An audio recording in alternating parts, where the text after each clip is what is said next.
Mənim atam köhnə kişilərdən idi. Biraz mülayim, birazca da sərt idi. Başında şapkası, əlində də təsbihi. Sevməzdi yalanı, nə də saxta tərifi. Hikmət dolu sözləri, geniş qəlbi var idi. Zəhimli baxışları biraz da hüccət idi. Bircə baxışından biz bilərdik səhvimizi. Bilməzdik hara baxaq, yayındıraq üzümüzü. Hər qapıdan girişi bizə həyəcan idi. Hamı səsin qısardı, ona hörmət var idi. O qədər çəkinərdik, deyənməzdik sözümüzü. Deyəndə də sözümüzü, yerə dikərdik gözümüzü.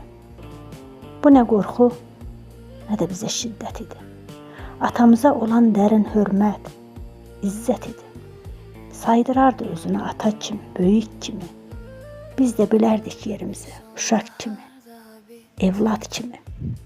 Mənim atam köhnə kişilərdən idi. El içində öz çəkisi, öz sambalı var idi. Nə hündürboy idi, nə də ki enli kürək.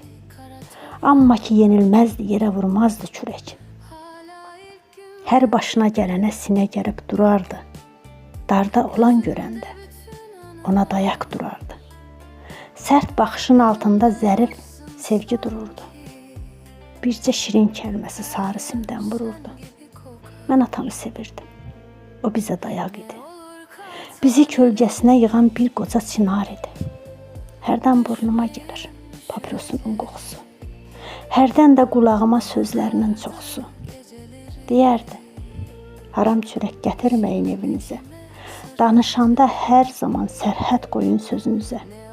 Böyük, kiçik yeri bilin, ədəb ərkanla geyinin. El içinə çıxanda siz alnı açıq yeriyin. Pul hərisi olmayın, var dövlətə qanmayın. Hər yoldan ötənə dost deyib sarılmayın. Şər böhtanla danışıb nahaq günah almayın. Nə zaman dara düşsəz, Allahı xatırlayın.